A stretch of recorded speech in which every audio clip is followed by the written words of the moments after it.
আল্লাহু ওয়ালিয়ুল্লাযীনা আমানু ইউখরিজুহুম মিনাজ যুলুমাতি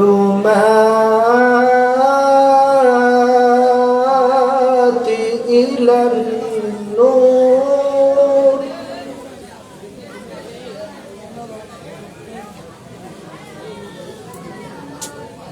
والذين كفروا أولياءهم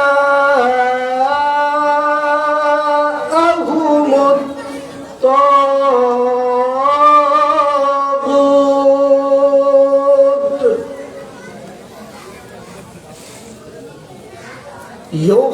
يخرجونهم من الظلمات إلى النور إلى الظلمات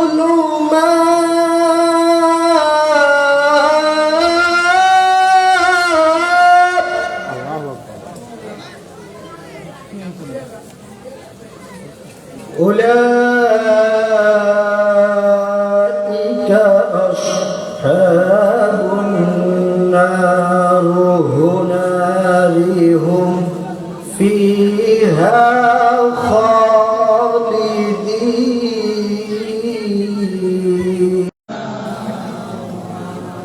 জোরে সোরে মোহাব্বতের সাথে আল্লাহুম্মা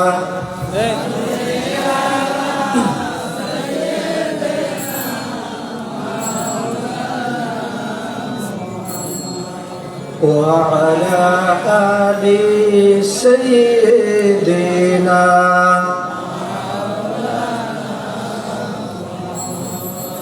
الحمد لله وكفى وسلام على عباده الذين اصطفى أما بعد একটা এক জায়গায় স্থির রাখতে হবে ভাই নড়াচড়া করে যাবেন এক জায়গায় স্থির রাখতে জালিয়াতচর যুব সমাজের উদ্যোগে আয়োজিত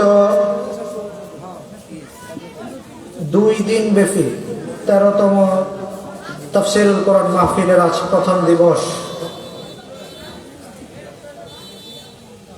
আজকের মাহফিলের সভাপতিত্ব করছেন বিশিষ্ট শিল্পপতি বিশিষ্ট ব্যবসায়ী আলহাজ গোলাম মাহমুদ হাওলাদার। আজকের মাহফিলের প্রথম দিনের প্রধান আলোচক সৈয়দ মাহবুব ইজ্জুদ্দিন তাহের জাবিরি আল মাদানী সাহেব আলোচনা করে গেছেন। উস্তাজুল আসাতিজা হযরত মাওলানা কারি মোহাম্মদ ইসমাইল সাহেব আমাকে আপনারা রেখেছেন, শুকরিয়া জ্ঞাপন করছি আপনাদের প্রতি। আল্লাহ রাব্বুল আলামিনের দরবারে শুকরিয়া আদায় করছি যে মহান মনিব আমাদেরকে আজকের এই তাফসীরুল কোরআন মাহফিলে উপস্থিত হওয়ার তৌফিক দান করেছেন। সে মহান মনিবের দরবারে কালিমাতুশ শুকর আদায় করছি। সকলে জোরে সোরে হৃদয়ের সবটুকু আবেগ উজাড় করে কণ্ঠনালীটাকে ছেড়ে দিয়ে চিৎকার দিয়ে পড়ি আলহামদুলিল্লাহ। দরুদ ও সালাম পেশ করছে বিশ্ব মানবতার মুক্তির দিশারি নবীদের নবী সর্বশেষ নবী সর্বশ্রেষ্ঠ নবী জনাবে মুহাম্মদুর রাসূলুল্লাহ সাল্লাল্লাহু আলাইহি ওয়াসাল্লামের প্রতি সর্বোচ্চ জান্নাতি মর্যাদা কামনা করছি। সাহাবায়ে কেরাম এবং শুহাদায়ে আযমদের প্রতি, বিশেষ করে গত জুলাই অভ্যুত্থানের মাধ্যমে যে সমস্ত ছাত্র জনতা ভাইরা জীবন দিয়ে গেলেন, আল্লাহ রাব্বুল আলামিনের কাছে দোয়া করি আল্লাহ রাব্বুল আলামিন তাদেরকে শহীদ হিসেবে কবুল করে নিন। আমাদের মাহফিলের ঠিক সামনে একটা বাজার বসেছে, অথবা ওইখানে অন্য কোনো আলোচক আলোচনা করতেছেন। আমি স্বেচ্ছাসেবক ভাইদের দৃষ্টি আকর্ষণ করছি, এভাবে যদি চলতে থাকে আমি কথা বলতে পারবো না কোনোভাবেই। এই জায়গাটাকে নীরব করতেই হবে, যে কোনো মূল্যে জায়গাটা নীরব করতে হবে, তাহলে স্বল্প সময়ে কিন্তু কিছু বলা যাবে। স্টেজে উপস্থিত আছেন আমার উস্তাদ তুল্য শ্রদ্ধাভাজন আলেমে কেরাম, আমার সামনে একান্ত প্রিয় আপনজন মুসল্লিনে কেরাম। আপনারা সবাই ভালো আছেন? আলহামদুলিল্লাহ। একবারে দরজার সাথে ওই গেটের সাথে যারা বসছেন, নিয়াত কি হুজুর বালা উঠে থাকবেন নালে উঠে দৌড় দিবেন? হ্যাঁ নতুন আইয়ান চলে মুরব্বী চলে আসেন। মুহতারাম মুসল্লিন কারাম, আমি একেবারে সংক্ষিপ্ত সময়ের জন্য আপনাদের সামনে কথা বলবো। আমাদের প্রধান মেহমান পথেই আছেন। আমি আপনাদের সামনে তেলাওয়াত করেছি কোরআনে কারীমের 2 নম্বর সূরা, সূরা আল বাকারার 257 নম্বর আয়াত। আল্লাহ রাব্বুল আলামিন এই আয়াতের একটা বিষয়বস্তু দিয়েছেন। এই বিষয়বস্তুর আলোকে আমরা কথা বলার চেষ্টা করব ইনশাআল্লাহ। অন্যান্য দিনের মতো গল্প না করে আমরা যে মাজলিসে এসে কোরআনের মাজলিসে এসে উপস্থিত হলাম, আমরা কি সবাই কোরআনকে ভালোবাসি? যারা ভালোবাসেন না তারা চুপ থাকেন, যারা ভালোবাসেন তারা বলেন আমরা কি সবাই কোরআনকে ভালোবাসি? এই কোরআন শুধু কিতাবের মধ্যেই থেকে যাক, সংসদে না যাক, এটা কি আমরা চাই? তাহলে কোরআনকে কি সংসদে নেওয়া লাগবে? নেওয়া লাগবে। সময়ের দাবি হলো কোরআন এখন কোথায় যাবে? এই কোরআন দিয়ে দেশ পরিচালিত হোক, এটা কি আমরা চাই? চাই। সামনে যে সুযোগ আছে সেই সুযোগটা কোরআনের পক্ষে কাজে লাগাতে চাই। কে কে চাই 2 হাত তুলে আল্লাহকে দেখায় দেই। আল্লাহ কবুল করে নিন। সূরা আল বাকারা 257 নম্বর আয়াত। এই আয়াতের আলোকে আমার আজকের আলোচ্য বিষয় বন্ধু। বলেন তো কি বলেছি? আলোচ্য বিষয় বন্ধু। আমার সামনে যারা উপস্থিত আছেন, দাড়ি পাকা থেকে শুরু করে একেবারে কচি কাঁচা বাচ্চারা, বন্ধু নাই এমন কোন মানুষ কি আছেন? কথা বলতে হবে ভাই, আছেন? আমি প্রথমে বলছি আমি সময় কম, অল্প আলোচনা করবো। আপনাদেরকে যদি বারবার ধাক্কাইতে হয় আলোচনা কখন করবো? আমাদের বন্ধু নাই এরকম একজনও কি আমরা আছি? তাহলে আমাদের প্রত্যেকের বন্ধু আছে না নাই? আছে। আল্লাহ এই আয়াতের মধ্যে বললেন বন্ধুর গুরুত্ব। একজন ইমানদারের সর্বপ্রথম বন্ধু হবেন কে? আসতে বলবেন না কে? চিৎকার দিয়ে বলুন তো আল্লাহ। আরো জোরে বলুন আল্লাহ। আরেকবার বলুন আল্লাহ। 1 নম্বর বন্ধুকে, 2 নম্বর বন্ধু রাসূলুল্লাহ সাল্লাল্লাহু আলাইহি ওয়াসাল্লাম, 2 নম্বর বন্ধুকে রাসূল, 3 নম্বর বন্ধু ইমানদার। ভাই প্রচন্ড ডিস্টার্ব দিতেছে ভাই। 3 নম্বর বন্ধুকে ইমানদার। তাহলে আমাদের বন্ধু কয়জন? 3 জন। ইমানদার হিসাবে আমাদের কোনো বন্ধুর দরকার নাই? আছে। কয়জন? 1, 2, 3। সবাইকে জবাব দিছেন? আবার বলেন তো 1, 2, 3। এবার আল্লাহ এই আয়াতে বলছেন আল্লাহু ওয়ালিয়ুল লাযিনা আমানু। আল্লাহ রাব্বুল আলামিন হচ্ছেন ইমানদারদের বন্ধু। বাড়ি যায় বলিয়েন সুবহানাল্লাহ। আমি অর্থটা আবার বলছি, আল্লাহু ওয়ালিয়ুল লাযিনা আমানু। আল্লাহ হচ্ছেন ইমানদারদের বন্ধু। সুবহানাল্লাহ।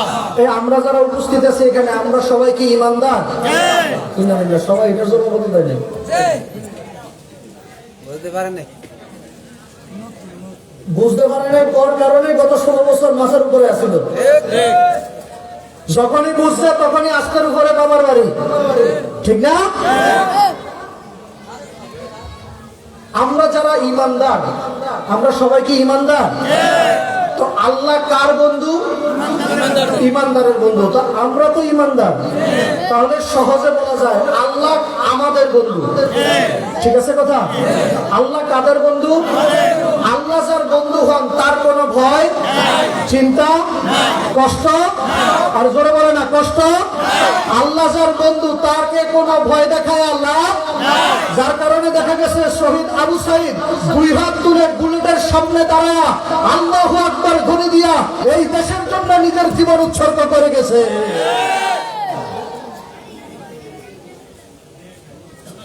ইখরিজুহুম মিনাজ যুলুমাতি ইলান নূর। আল্লাহ তাদেরকে অন্ধকার সমূহ থেকে আলোর দিকে নিয়ে যান।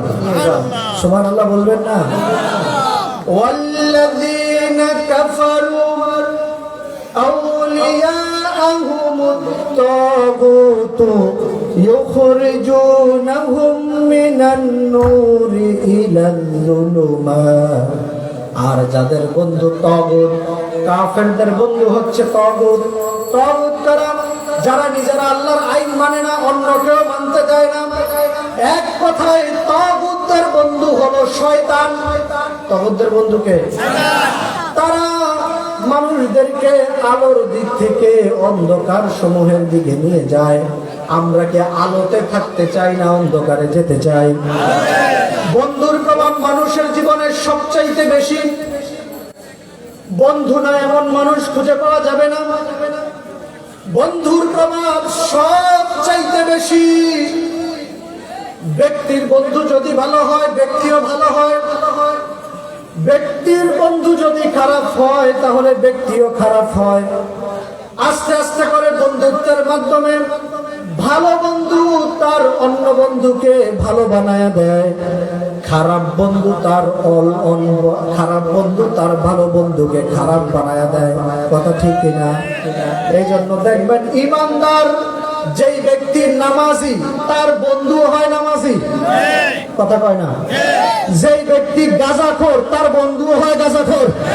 ঠিক কিনা?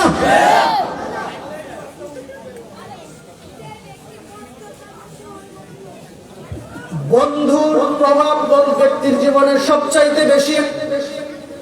একটা মাত্র উদাহরণের মাধ্যমে বলার চেষ্টা করব। ফেরাউনের নাম শুনেছেন? যারা জবাব দেন নাই তাদের আত্মীয়। জবাব দেন নাই কেন? ফেরাউনের নাম শুনেছেন? ভালো মানুষ না খারাপ মানুষ? আবার বলেন, ভালো না খারাপ? এই কথাটা মনে রাখিয়েন।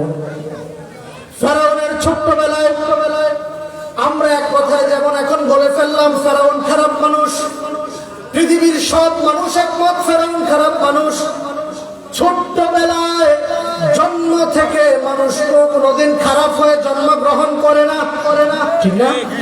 এই সূত্র মতে ফেরাউন জন্মের সময় ভালো মানুষই ছিল, ঠিক না? তাকে আস্তে আস্তে খারাপ বানাইছে তার বন্ধু। কে খারাপ বানাইছে? বন্ধু। ফেরাউনের বন্ধুর নাম হামান।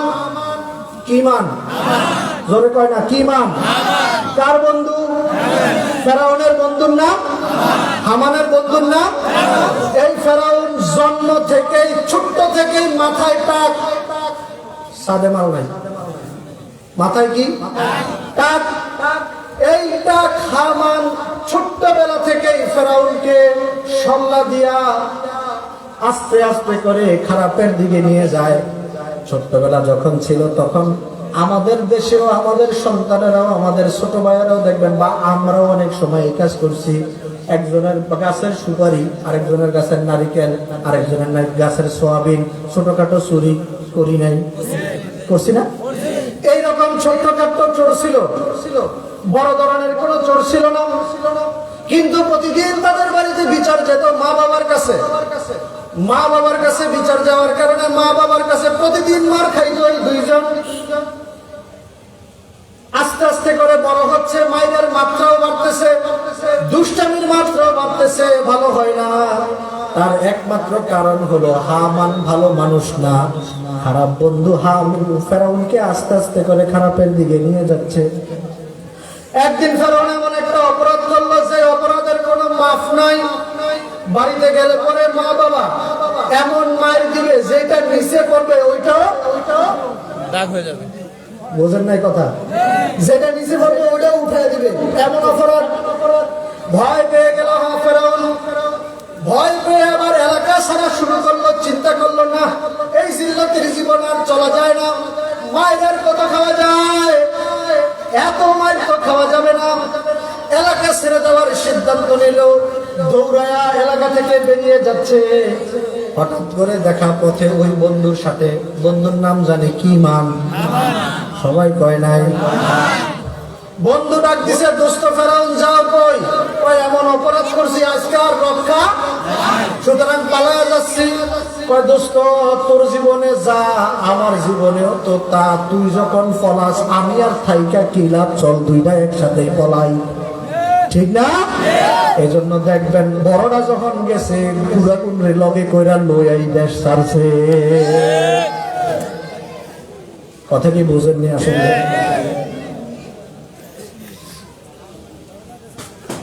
মরহুম আল্লামা সাইদি রাহিমাহুল্লাহ বলেছেন, অবস্থা হবে এমন, বেশি জুলুম করিও না, অবস্থা হবে এমন পালানোর জন্য ইন্দুরের গর্ত খুঁজে পাবা না।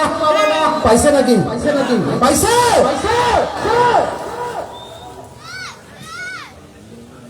দুইজন বর্ডার ক্রস করে ঢুকে গেছে মিশরে। সারাদিন দৌড়াইল, ক্লান্ত শরীর, প্রচন্ড খিদা লেগেছে। বিকেল বেলা হয়ে গেছে, দৌড়াতে দৌড়াতে যায়া দেখে একজন বাগানের মালিক, তরমুজের বাগানের মালিক ক্ষেতের মধ্যে কাজ করতেছে। ফেরাউন ডাক দিছে, চাচা আমরা এই এলাকার মানুষ না, আমরা ভিন দেশ থেকে এসেছি, আমরা প্রচন্ড ক্ষুধার্ত, মেহেরবানি করে আমাদেরকে একটা তরমুজ দেন, আমরা খাবো, প্রচুর খিদা লেগেছে। মুরব্বী দেখলেন, বাগানের মালিক দেখলেন দুইজন যুবক, দেখতে সুন্দর, মানানসই, ফ্রিতে খাওয়াবো কেন? তিনি বললেন, ওইখান থেকে বালতিটা নাও, কুয়া থেকে দুইজনে 2 বালতি পানি উঠাও, তরমুজের বাগানের মধ্যে ঢালো, আর বিনিময়ে একটা তরমুজ দিয়ে খাও। আমার কয়, বেটা সারা জীবন নিলাম সিনায়া, আজকে তুই কস কাম কইরা খাইতে,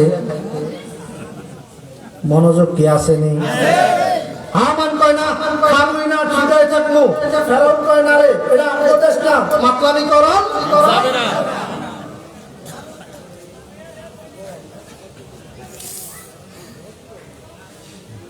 রাজি হয়েছে, তরমুজের খেতে পানি দিল, বিনিময়ে তরমুজ পেল, খাইলো, কোন রকম পেট ঠান্ডা।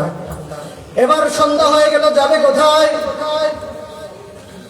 ফেরাউন বলছে, চাচা আমরা এই দেশের মানুষটা তো আগেই বলেছি, আমাদেরকে কি একটু থাকতে দিবেন? বৃদ্ধ বাগানের মালিক দেখলেন, আমি বুড়া মানুষ, তরমুজের ক্ষেতের সাথে একা পারি না এত কাজ, কি করা যায়? এরাও ভিন দেশের মানুষ, এদেরকে রেখে দেই, রাখলে পরে আমার বাগানের পরিচর্যা সুন্দর করে হবে। রেখে দিলেন চাচা। তরমুজের বাগানের কর্মচারী হিসেবে 2 জন চাকরি করা শুরু করলো, জীবনের প্রথম খেটে খাওয়া। হঠাৎ একদিন মিশরের সরকারি গোরস্থানের দারওয়ানের বিজ্ঞপ্তি প্রকাশ হলো। হ্যাঁ মানবে দোস্ত, তুই তো দেখতে সুন্দর, বডি ফিগার তোর ভালো, এই যে সরকারি গোরস্থানের দারওয়ানের চাকরির নিয়োগ বিজ্ঞপ্তি, তুই আবেদন কর, দেখবি তোর চাকরি সবার আগে হয়ে যাবে। হামানের বুদ্ধিমত্তা বুদ্ধি অনুযায়ী ফেরাউন আবেদন করলো, যেহেতু বডি ফিগার ভালো ছিল, সবার আগে তার চাকরি হয়ে গেল। প্রথমে ছিল তরমুজের ক্ষেতের কর্মচারী, এবার হলো সরকারি গোরস্থানের দারওয়ান। সরকারি গোরস্থানের দারওয়ান হিসেবে চাকরি করা শুরু করলো।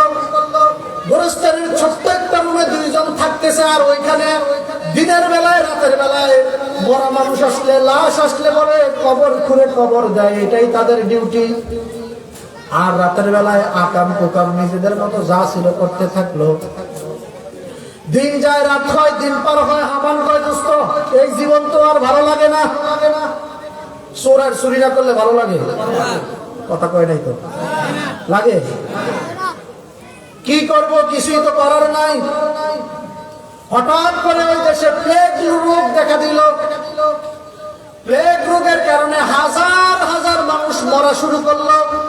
সব মরা লাশ সরকারি গোরস্থানে এনে দাফন করা শুরু করলো।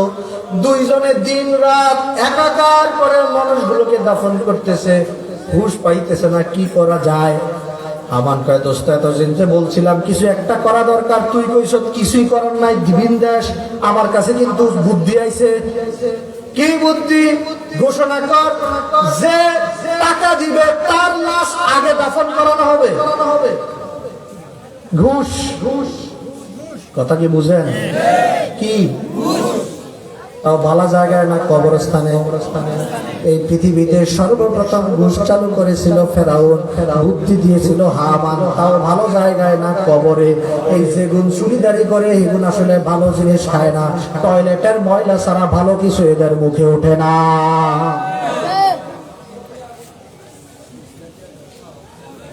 এবার জীবিত মানুষ নিয়ে বসে থাকা যায়, মরা লাশ নিয়ে কতক্ষণ বসে থাকা যায়? বেশি সময় হলে লাশ পচে যাবে, দুর্গন্ধ শুরু হবে, কতক্ষণ আর বসে থাকা যায়? যাদের আত্মীয় স্বজন মারা গেল তারা চিন্তা করলো যা কিছু টাকা গেলে যাক।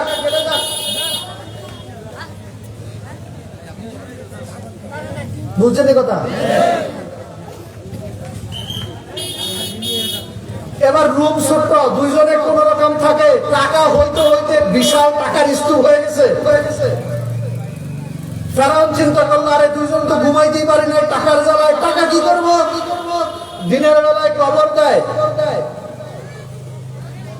আর রাতের বেলায় ঘুষ হিসাবে গ্রহণ করা টাকা আবার জনগণের মাঝে এবার বিলায় দেওয়া শুরু করলো ফেরাউন।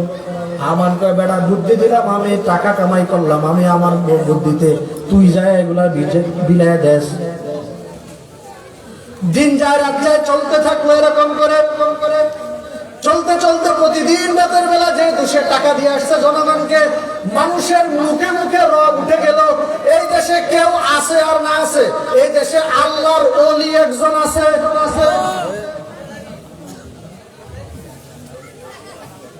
সরকার আমাদের দিকে না তাকাইলেও আল্লাহর ওলির রাত্রে বেলায় এসে আমাদেরকে টাকা দিয়ে যায়। সুতরাং আল্লাহর ওলি একজন এই দেশে পাওয়া গেছে। আল্লাহর কি হুকুম, ওই প্লেগ রোগে আক্রান্ত হয়ে ওই দেশের ধর্মমন্ত্রী মারা গেছে। সরকার এবার ঘোষণা দিল নির্বাচন, ধর্মমন্ত্রীর নির্বাচন। হামান কয় দোস্ত আমি তো না করছিলাম, আমি ভুল আছিলাম, তুই যে এতদিন রাতের বেলা যায় টাকা দিস, এইবার ওই টাকা কথা বলার সময় এসে গেছে। কথা কি বুঝেননি আমার? এই যে রাতের ভোটের আগের রাত্রে যে টাকা দেয় না, জরায়া ধরে আস্তে করে পকেটে ঢুকায় দেয়, হ্যান্ডশেক করে টাকা দেয় প্রার্থীরা। এই যারাই দেয় বুঝবেন এদের স্বভাব হচ্ছে, এদের প্রকৃত গুরু হচ্ছে ফেরাউন।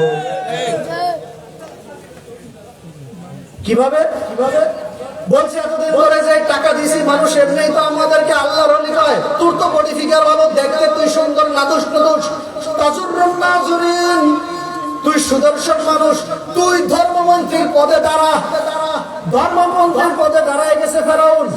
মানুষ অন্য কেউ ভোট দেওয়ার কোনো দরকার আছে? মানুষ চিন্তা করলো আরে ক্ষমতায় আসার আগে আমাদেরকে টাকা দিত, ক্ষমতায় আইসা না জানি কি দিবে, সুতরাং ডানে বায়ে তাকানোর দরকার নাই, সব বন্ধ করে। হ্যাঁ,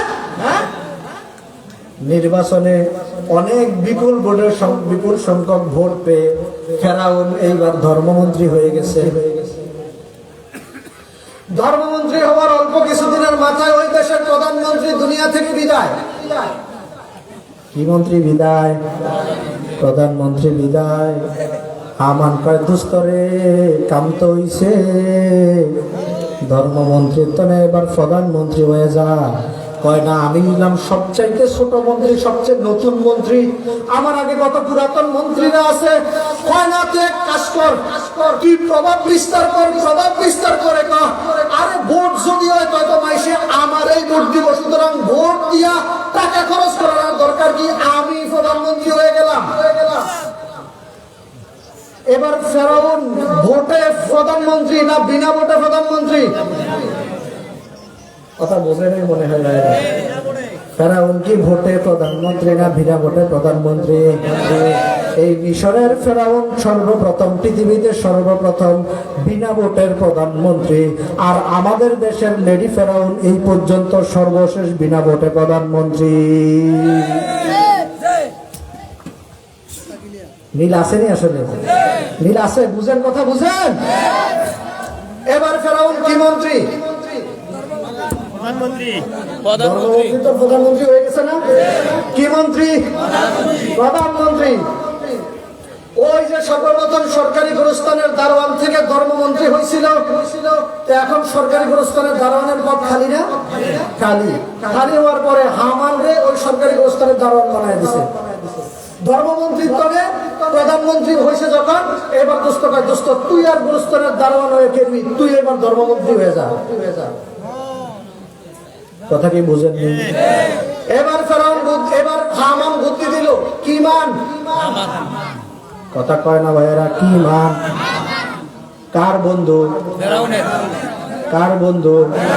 ফেরাউনের বন্ধুকে হামান। ফেরাউন আস্তে আস্তে খারাপ বানাইতেছে কে? হামান সম্পর্কে ফেরাউনের কি হয়? এবার বললো দোস্ত আরো তো উঠার সিঁড়ি বাকি আছে। কয়রে বেড়া আসিলাম গ্রামের চোর, তাও আবার সিসকে চোর। এন্তনে হইলাম সরকারি গোরস্থান, সরকারি এই তরমুজের বাগানের কর্মচারী। এন্তনে হইলাম সরকারি গোরস্থানের দারোয়ান। এন্তনে হইলাম ধর্মমন্ত্রী, তার থেকে হইলাম প্রধানমন্ত্রী। এই দেশে তো আর পদই নাই, তুই আর 5 পর্যন্ত সিঁড়ি আরো বাকি আছে। কয় দোস্ত এখনো বাকি আছে? কয় কি বাকি আছে? কয় তোর এবার ঘোষণা করা বাকি আছে, আমার রব্বুকুমুল আলা, ঘোষণা দে আমি সবচেয়ে বড় রব। নাউজুবিল্লাহ, নাউজুবিল্লাহ। আরো আসতে কোন, আরো আসতে, এবার জোরে বলেন নাউজুবিল্লাহ। ফেরাউন কইরে এতদিন বুদ্ধি টুদ্ধি যাই দিছ, তালে বেতালে ঠিক আছিল, এটা বেশি বেতালা।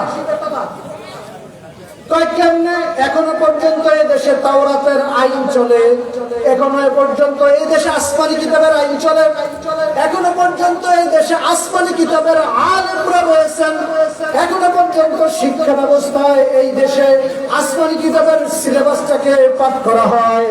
জনগণ ধর্মভীরু, আমি যখনই বলবো আমি সবচেয়ে বড় রব, পাবলিক কিলাইতে একটাও বাদ রাখবো না, পিঠের মধ্য থেকে যেটা বাইরে পড়বো কিল হেঁটে উড়ে দিব। কথা কি বুঝেননি আমার? কয় দোস্ত যেহেতু এটা বলছো চিন্তার বিষয়, ঠিক আছে তুই আমার 40 বছর সময় দে। কয় বছর?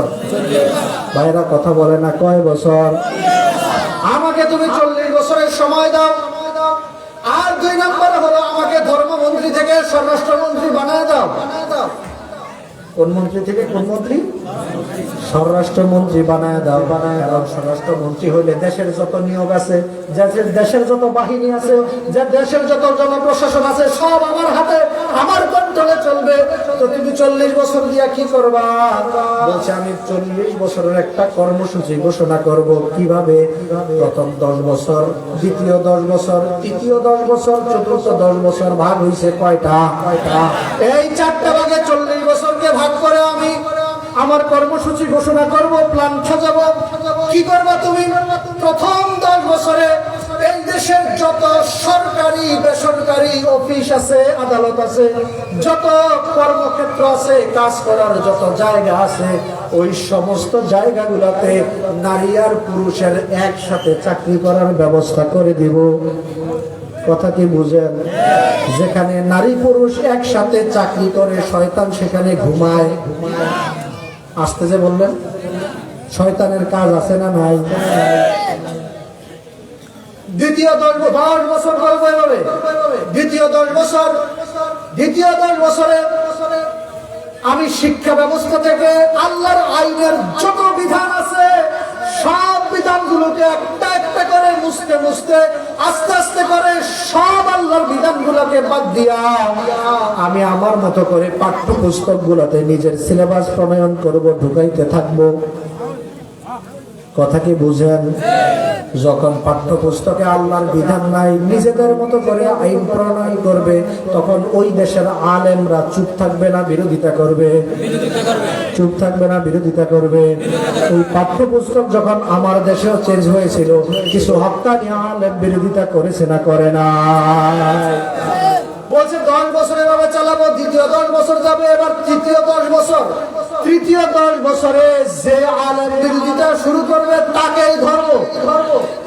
কাউকে মেরে ফেলবো, কাউকে গুম করে ফেলবো, কাউকে জেলখানায় বন্দি করে রাখবো, কাউকে আয়না ঘরের মধ্যে ঢুকায় রাখবো। কথা বলেন, কথা বলেন। তাহলে আয়না ঘরের তত্ত্ব ফেরাউন থেকে আসা, ঠিক না? ঠিক না? এই আয়না ঘরের প্রবর্তক হচ্ছে ফেরাউন, আর আমার দেশের লেডি ফেরাউন ঠিক একই রকম ভাবে আল্লাহর বান্দাদেরকে 8 বছর পর্যন্ত আয়না ঘরে বন্দি করে রেখেছে।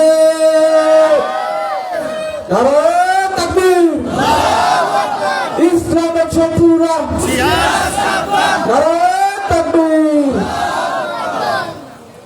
বছর গেল কয়টা? 30 বছর গেল। কয় বছর গেল? 33তম ধাপে 30তম বছরে আইসা আমি যাকেই ধরবো তাকেই মারবো, আলেম যারে সামনে পাবো তারাই মেরে ফেলবো। মারতে মারতে পুরা মিশর যখন আলেম শূন্য হয়ে যাবে, যখন আর আমাদেরকে বিরোধিতা করার মতো কোনো আলেম থাকবে না, এই মাইরের ভয়ে কিছু আলেম আমরা এরকম পাবো যারা আমাদের নিজেদের মতে হয়ে যাবে। সোহরাওয়ার্দী উদ্যানে যায় ঘোষণা করবে, মাননীয় প্রধানমন্ত্রী আপনি জান্নাতি। আছে না নাই? আছে না নাই? পৃথিবীর ইতিহাসে একমাত্র ব্যতিক্রম ধর্মী দেশ বাংলাদেশ, যেখানে জালেম পালানোর সাথে সাথে বাইতুল মুকাররমের খতিব সহ পালায়।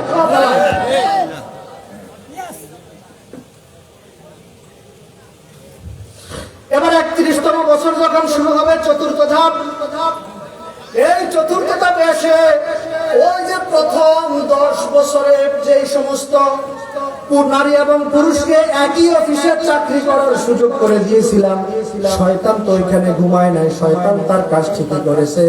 এবার এই দুষ্কর্মের মাধ্যমে, অপরাধ কর্মের মাধ্যমে যে সন্তানটা জন্ম হয়েছে, ওইটা সুস্থ সন্তান না জারদ সন্তান? সন্তান আরো আসতে বলেন, জোরে বলেন, জোরে বলেন। জারদ সন্তান খাঁটি বাংলা কি কয়? গ্রাম্য বাংলা, হ্যাঁ জারদ, জারুর আপনার অনেক সময় কয়।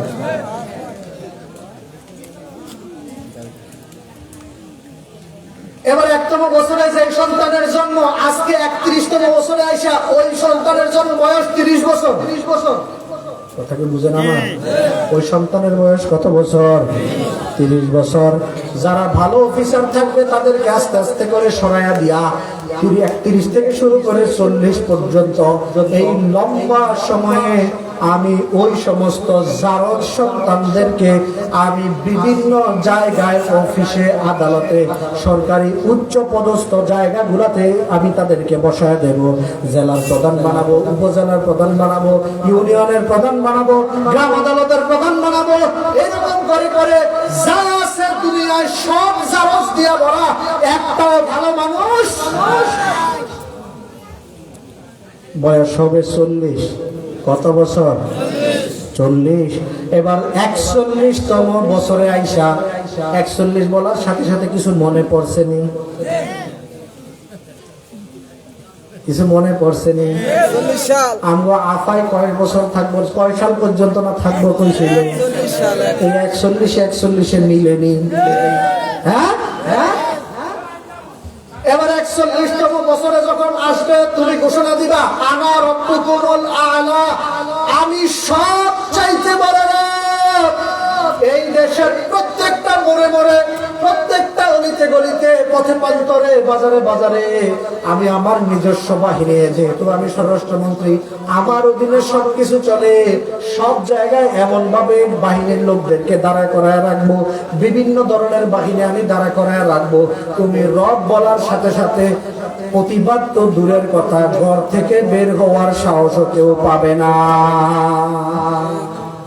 এবার বলেন তো, এবার 41তম বছরে এসে ফেরাউন ঘোষণা করলো আনা রব্বুকুমুল আ'লা। এবার বলেন তো দেখি, যতটুকু আলোচনা করলাম, ফেরাউন একদম শুরুতে জিজ্ঞাসা করেছিলাম ফেরাউন কেমন মানুষ, কি উত্তর দিছিলেন? এখন কিন্তু সবাই বলে না, বেজার আছে নাকি ভিতরে? ভিতরে একদম প্রথমে প্রশ্ন করেছিলাম ফেরাউন কেমন মানুষ, কি উত্তর দিয়েছিলেন? এবার বলেন তো, আমি যে তার জীবনীটা পূর্ব আলোচনা করলাম সংক্ষিপ্ত ভাবে, বলেন তো দেখি, এই যে খারাপ মানুষ এক কথায় বলার মতো জীবন কি ফেরাউনের ছিল? একবার খারাপ হয়েছে না আস্তে আস্তে? কার প্রভাবে? বন্ধুর প্রভাবে। কথা বলে না ভাইরা, কার প্রভাবে? বন্ধুর প্রভাবে না? এজন্য দেখা যায় দুনিয়ার বন্ধুত্ব এমন, দুনিয়ার বন্ধু সুসময় আছে, দুঃসময়ে দুনিয়ার বন্ধুরা আর নাই, থুইয়া পালায়া যায়। ঠিক না? নদী পথে পালাচ্ছিল 2 জন। কয়জন? 2 জন। চাচাই ভালো চালা, খোঁজ খবর আছে দেয়া যায়। নদী পথে পালাচ্ছিল কয়জন? কোস্ট গার্ড চিনতে পারছে একজনের, আরেকজন চিনতে, যারে চিনছে তারে ধরে নিয়ে যাচ্ছে। এরপর আমারে তো নিয়ে যাচ্ছ।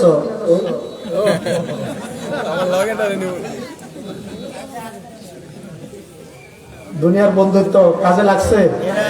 কথা বলেন, কাজে লাগছে? এই জন্য ইমানদারদের বন্ধু হবে কে?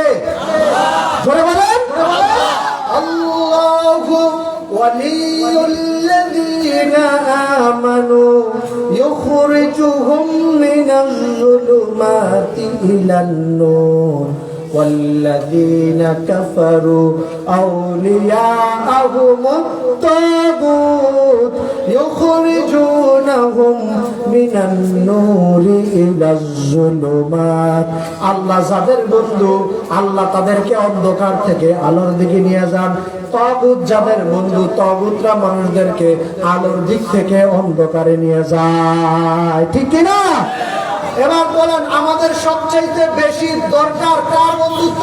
আল্লাহ না দুনিয়ার মানুষের বন্ধুত্ব?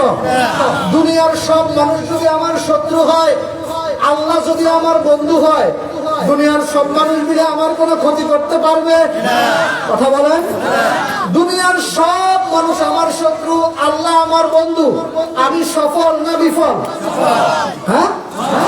আর দুনিয়ার সব মানুষ আমার বন্ধু, আল্লাহ আমার শত্রু, আল্লাহ আমার বন্ধু নন, আমি সফল না ব্যর্থ? এই জন্য আল্লাহ রাব্বুল আলামিনের হাবিব বলেন, আল্লাহ রাব্বুল আলামিন যে বলেছেন আল্লাহু ওয়ালিয়ুল্লাযীনা আমানু, আল্লাহ রাব্বুল আলামিন আয়াতে বলছেন আল্লাহ ঈমানদারদের বন্ধু। কে ঈমানদারদের বন্ধু? আল্লাহ ঈমানদারদের বন্ধু। আর এক আয়াতে আল্লাহ রাব্বুল আলামিন বলছেন আল্লাহু ওয়ালিয়ুল্লাযীনা আমানু, ঈমানদাররা হচ্ছে আল্লাহর বন্ধু। ভালো করে বুঝেন, এক আয়াতে বলেছেন আল্লাহ ঈমানদারের বন্ধু, আর এক আয়াতে বলছেন ঈমানদারেরা আল্লাহর বন্ধু। সুবহানাল্লাহ বলবেন না? এই দুইটা আয়াতকে একত্রিত করে ইমাম তাহাবী রাহমাতুল্লাহি আলাইহি তার আকীদাতুত তাহাবিয়া কিতাবের মধ্যে উল্লেখ করেন, আল মুমিনুনা কুল্লুহুম আউলিয়াউর রহমান। দয়াময় রহমানের বন্ধুত্ব, ইমানদারেরা সকলেই হচ্ছে দয়াময় আল্লাহর বন্ধু। এবার আল্লাহ যার বন্ধু, তার কোনো ভয়, কোনো চিন্তা। কোরআনে কারীম সূরা আলে ইমরান 139 নম্বর আয়াত, আল্লাহ রাব্বুল আলামিন বলছেন ওয়ালা তাহিনু ওয়ালা তাহজানু ওয়া আনতুমুল আ'লাউনা ইন কুনতুম মুমিনিন। তোমরা ভয় পেও না, হতাশাগ্রস্ত হইও না, দুশ্চিন্তা করিও না, বিজয় তোমাদের নিশ্চিত যদি তোমরা ঈমানদার হতে পারো। তার মানে ঈমানদারদের জন্য বিজয় রেখেছেন কে? এমন একটা পরিস্থিতি তৈরি হয়েছিল, আমরা তো বলেছিলাম না, আল্লাহ যদি না করে। কথা বুঝে নেই মনে হয়? আল্লাহ যদি না করে তাইলে আর কোনো সম্ভাবনা। আল্লাহ কয় না রে না বান্দারা, 24-এর 5 আগস্টে আমি আল্লাহ কাম ঘটাই দিলাম। কথা বুঝে নেই মনে হয়? আল্লাহ রাব্বুল আলামিনের হাবিব বলেন,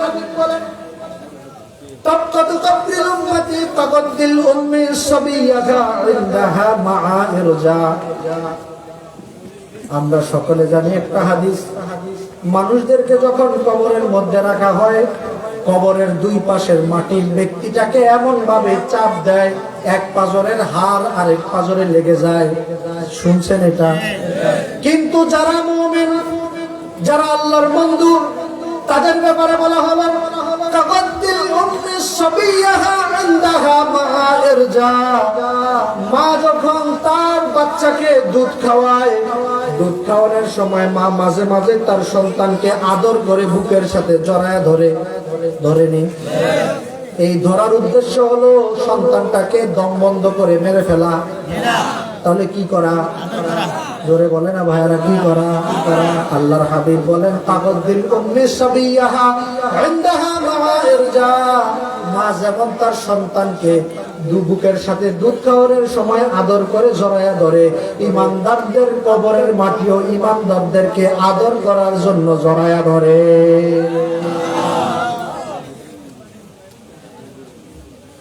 আরেকটা হাদিস আমরা শুনেছি, জান কবজের সময় প্রচন্ড পরিমাণে কষ্ট হয়। শুনছি না? ইমানদারদের জান কবজের অবস্থা, নবী করিম সাল্লাল্লাহু আলাইহি ওয়াসাল্লাম বলেন পানি ভর্তি কলস কাট করলে যেমন পানি ভিতরের পানি গড়ায় করতে কোনো সমস্যা হয় না। মুখ আছে না নাই? ঢাকনা আছে, এর সাথে লাগানো আছে ঢাকনা। এবার যদি এটা কাট করি পানি পড়বে কি পড়বে না? পড়বে না? নবী করিম সাল্লাল্লাহু আলাইহি ওয়াসাল্লাম বলেন, ঈমানদারদের জান কবজের সময়টা এমন হবে, পানি ভর্তি কলস কাট করলে যেমন ভিতরের পানি বের হইতে কোনো সমস্যা হবে না, ঈমানদারদের রূহ কবজ করার সময়ও এমন অবস্থা হবে, পানি ভর্তি কলস কাট করলে যেমন ভিতরে কোনো সমস্যাই হয় না, পানি বেরিয়ে যায়।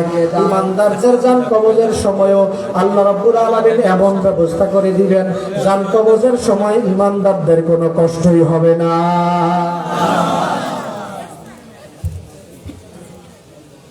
এবার আসেন একটা হাদিস শুনি।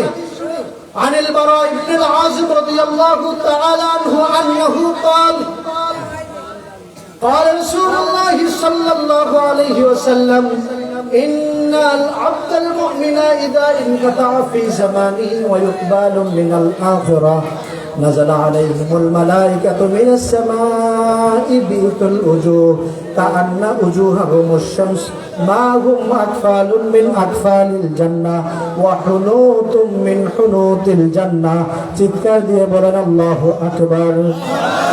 এই হাদিসের অনুবাদ করার আগে আরেকটা কথা বলি, ঈমানদারের দাবি হলো বন্ধুত্ব করবে কার সাথে? আল্লাহর সাথে। কার সাথে? জীবনের এক পর্যায়ে না জীবনের সকল স্তরে? বলেন না, কয় স্তরে? সকল স্তরে না এক স্তরে? সকল স্তরে। আমি যখন মসজিদে দাঁড়ালাম, আল্লাহু আকবার বরত্ব ঘোষণা করলাম কার? আল্লাহু আকবার বলে ইয়াকা না'বুদু ওয়া ইয়াকা নাস্তাঈন, আল্লাহ তোমার ইবাদত করি, তোমার কাছেই সাহায্য চাই। বললাম কার কাছে? সিজদা দিলাম সুবহানা রাব্বিয়াল। কার বরত্ব? আল্লাহর বরত্ব ঘোষণা করলাম মসজিদের ভিতরে। এবার মসজিদ থেকে বাইর হইয়া এবার বলা লাগবে কার বরত্ব? কথা বলেন না, কার বরত্ব? আল্লাহর বরত্ব যদি না হয় অবস্থাটা হবে এরকম, এই শহর আলীপুর থেকে আমরা একটা গাড়ি ভাড়া করলাম, 4 চাকার গাড়ি, রওনা হলাম ঢাকার উদ্দেশ্যে। কিছু দূর যাওয়ার পরে সামনের ডান দিকের চাকা একদিকে, বাম দিকের চাকা আরেক দিকে, পিছনের 2 চাকা 2 দিকে। আমি হাসি খুশি সুন্দর মতো সুস্থভাবে ঢাকা পৌঁছতে পারবো তো? বোঝেননি আসলে? পৌঁছতে কি পারবো? পারবো। ঠিক একই রকম ভাবে আমার কবরের প্রশ্নের জবাব মান রব্বুকা ওয়া মান দীনুকা ওয়া মান নাবিয়ুকা, এই 3টা প্রশ্নের জবাব যদি আমাকে দিতে হয়, গোটা জীবনটা চালানো লাগবে কার মতে? কার মতে? কোরআনের মতে চালাইলে পরে আমি যাইতে পারবো, না হলে আমি জান্নাতে প্রবেশ করতে পারবো না। এবার সূরা আল মাইদা থেকে শোনাচ্ছি, রব্বুল আলামিন বলছেন, فإن لم يحكم بما أنزل الله فأولئك هم الكافرون وإن لم يحكم بما أنزل الله فأولئك هم الظالمون وإن لم يحكم بما أنزل الله فأولئك هم الفاسقون। আয়াত পড়ছি কয়টা? বলেন না কয়টা? 3টা। আল্লাহ একই আয়াতে বললেন, 3টা আয়াতে বললেন, যারা আল্লাহর বিধান অনুযায়ী বিচার ফয়সালা করে না তারা কাফের, তারা ফাসিক, তারা জালেম। কথা কয়টা? 3টা। আচ্ছা, প্রশ্ন হলো আল্লাহ 3বার কেন বললেন? আল্লাহ কয়বার বললে যথেষ্ট? কথা কি বুঝেননি আসলে? কয়বার বললে যথেষ্ট? আল্লাহ তো একবার বললে যথেষ্ট, আল্লাহ 3বার কেন বললেন? আমাদেরকে সৃষ্টি করেছেন কে? আমাদের রব কে?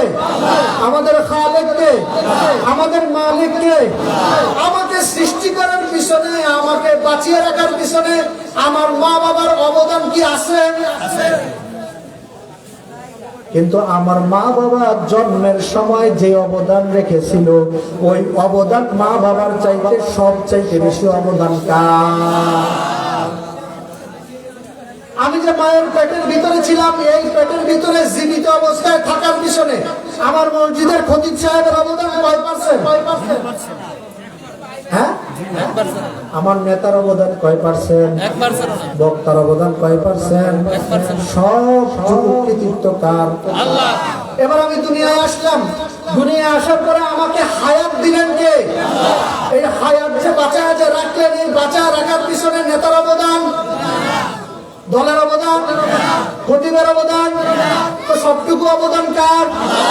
আল্লাহ বলেন, রে বান্দা, আমি তোরা নাই থেকে সৃষ্টি করলাম, আমি আল্লাহ তোরে মায়ের পেটের ভিতরে বাঁচায় রাখলাম, সুন্দর করে দুনিয়ায় আনলাম, দুনিয়ায় আনার পরে আমি তোকে হায়াতের মধ্যে বাঁচায় রাখলাম। আমার এত অবদান রে বাদ দিয়া তুই আমার বিধান অনুযায়ী দুনিয়ায় বিচার ফয়সালা করস না। বান্দা, তোর মতো নিমক হারাম আর একটাও না।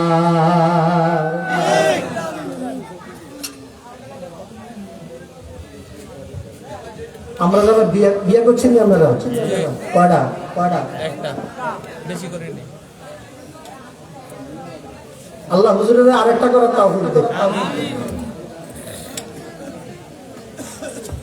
20 বছর 40 বছর সংসার জীবন পালন করলেন, হঠাৎ করে আজকে রাত্রে বাড়িতে যায়, ওয়াজ থেকে বাড়িতে যায়, দেখেন বেগম সাহেবা নতুন করে সাজছে, সুন্দর করে সাজছে, সাজার পরে লোকে ঠোঁটে লিপস্টিক দিছে। যে লিপস্টিক 40 বছর আগে কিনে দিছিলেন, 40 বছর আগে যেটা কিনে দিয়েছেন ওটা ডেট আছে কেমন? হ্যাঁ, তো কি ফেল, ডেট ফেল একটা লিপস্টিক মার্কসে কোনো রকম। মাইকে আপনি দেখতেছেন আপনার পাশের যে ভাই আছে বা প্রতিবেশী আছে তার সাথে সুন্দর করে দাঁড়ায় দাঁড়ায় হাসে হাসে কথা বলতেছে। মাহফিল তো যায়, মেজাজটা ঠান্ডা না গরম? কত কয় না, ঠান্ডা না গরম? আচ্ছা, ইহাটাই গরম।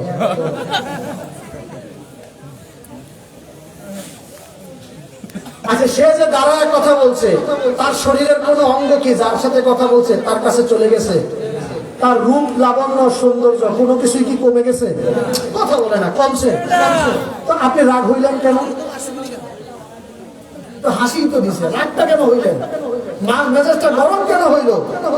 মেজাজটা গরম হইলো এরকম, এরে 40 বছর আগে তোরে আমি কবুল করে গরম আনছি, 40 বছর তোরে খাওয়াইলাম, আমি তোরে বড় করলাম, আমি দিন রাত পরিশ্রম করে কষ্ট করে কামাই করলাম, তুই বয়ে এটা খাইলি। আর আজকে হাসি 40 বছর আগে যেটা দিছি এটা মাইকটা তুই আমার লগে হাসি দিলি না, হাসি দিলি পাশের বেড়ার লগে। কথা কি এরকম না? কথা বলতে হবে, কথা এরকম। তো আমাদেরকে বানাইলেন কে? তো আল্লাহর বিধান অনুযায়ী আমি জীবন ফয়সালা করি না, আল্লাহর রাগ নাই? হ্যাঁ, আছে আছে। আল্লাহ এই জন্য আল্লাহ 3 বার করেছেন, আল্লাহর বিধান অনুযায়ী জীবন ফয়সালা করে না, এগুন কাফের, এগুন ফাসিক, এগুন জালেম। কার কথা? এবার আমার দিকে তাকান, তাকাইছেন? আমার চেহারা খারাপ, তাও তাকান। তাকাইছেন? মাথায় কি? জোরে বলেন, কি?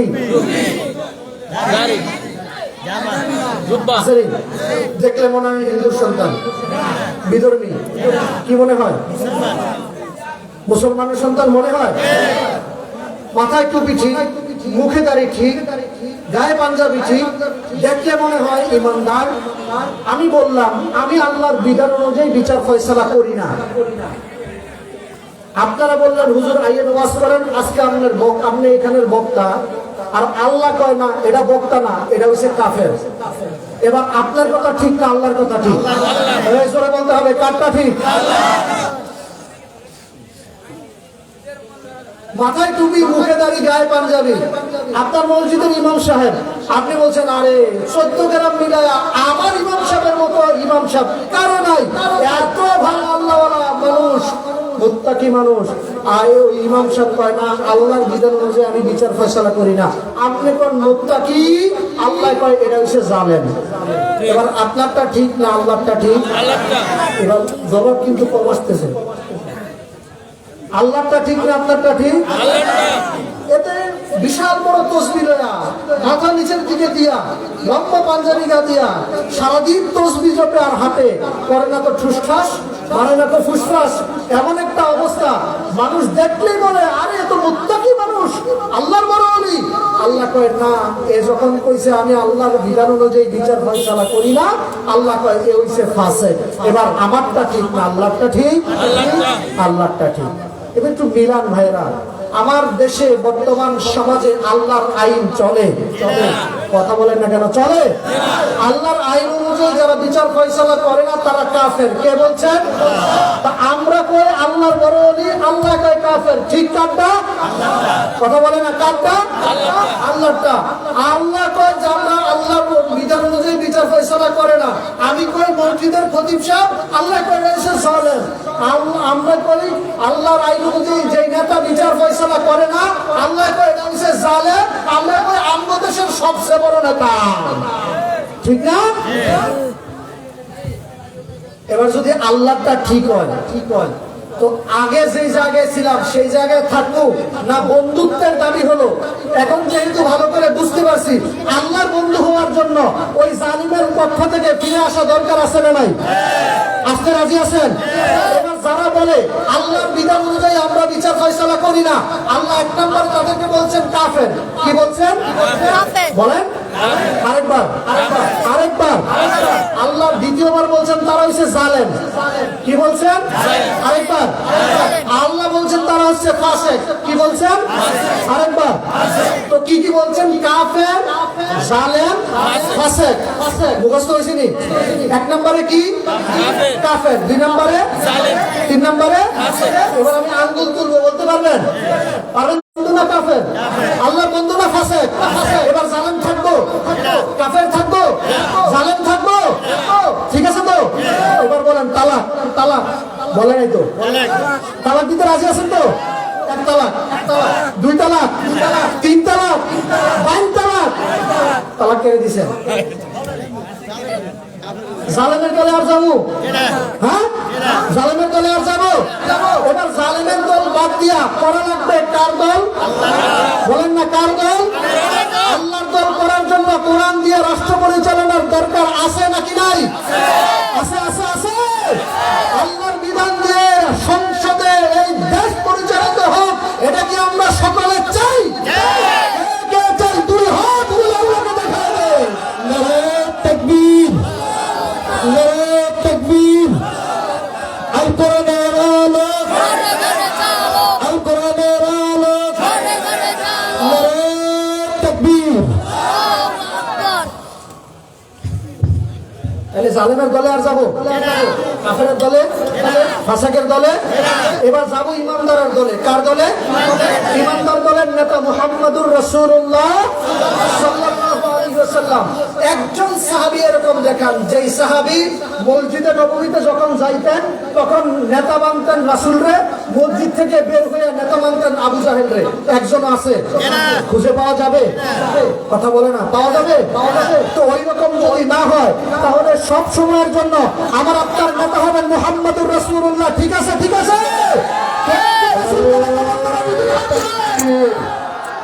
নারে তাকবীর, নারে তাকবীর। প্রধান বক্তার আগমন, শুভেচ্ছার স্বাগত। আগমন, শুভেচ্ছার স্বাগত। যুব সমাজের পক্ষ থেকে লাল গোলাপ শুভেচ্ছা, জালিয়াতের পক্ষ থেকে লাল গোলাপ শুভেচ্ছা, শহর নিগমের পক্ষ থেকে লাল গোলাপ শুভেচ্ছা। নারে তাকবীর।